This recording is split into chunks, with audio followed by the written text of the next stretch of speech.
Good evening, everybody. It is once again Ted the Speed Learner, and tonight we're going to be talking about the bipolar transistor.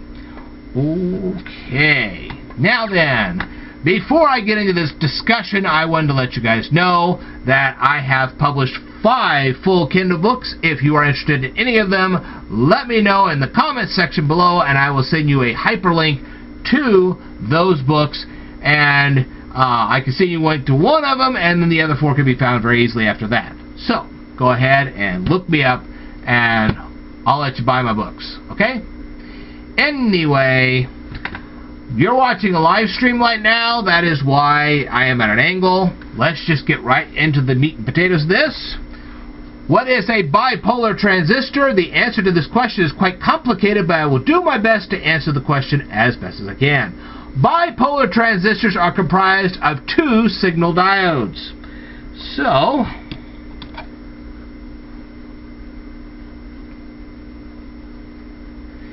do you recall what a diode is? I hope you do. I'm going to illustrate here. Take this out of here. Dun, dun, dun, dun, dun. Gone. Okay. Now,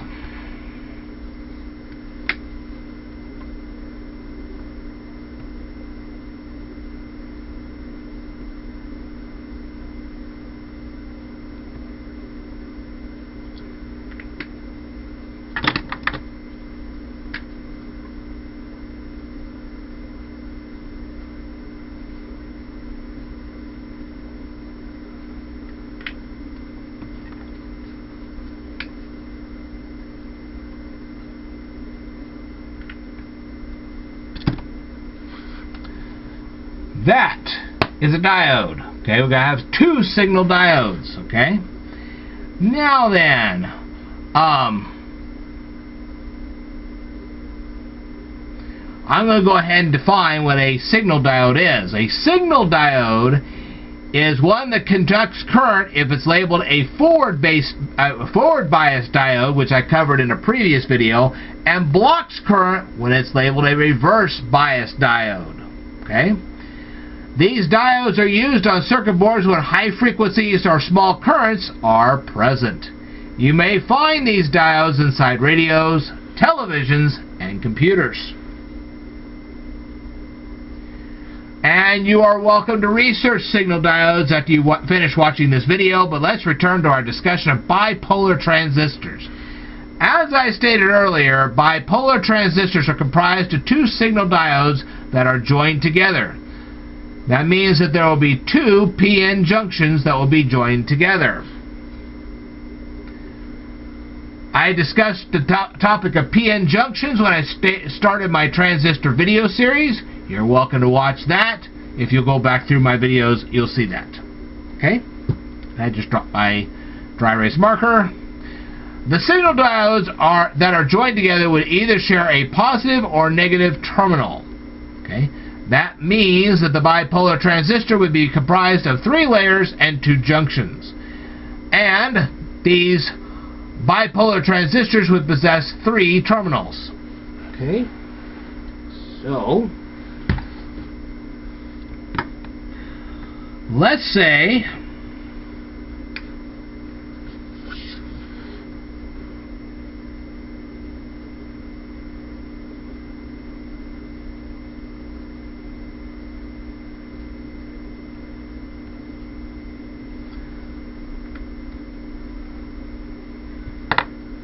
right.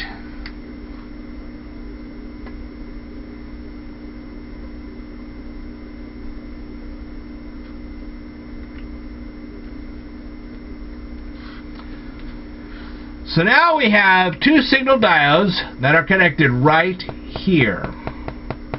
And this is where the current is going to be regulated. Remember, the electron is going to travel from here to here, but the current is going to travel from here to here. Electrons travel one way, current travels the other. Okay? And it's at this spot that you will have a control of how much current is flowing through all this. Okay? Now, bipolar transistors will control a large current, and they will use a small current to control the much larger current. Okay? Now, the large current would travel through these two terminals. Okay? However, the second terminal would control how much current would flow from the first to the third. How would the second terminal control that amount of current? Well, a small current would flow in to this terminal, and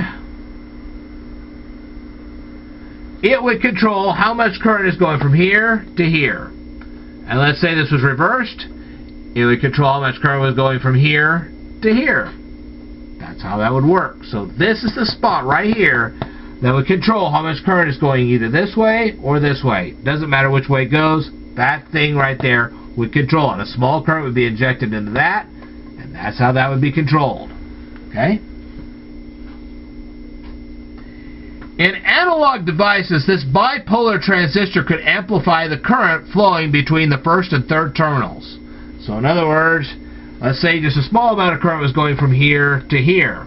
Well, this thing could be told, let's let more current go the whole way. Okay? In digital technology, this bipolar transistor could switch the paths of the currents. So in other words, if the current's going from here to here, you inject a small current, and this current's then going to go from here to here. That's how that's going to work. I'm going to leave you a link to a web article that will explain all this. It'll be down here in the description box below. I hope you read it. I will tell you more in a future video, so I'd like for you to stay tuned.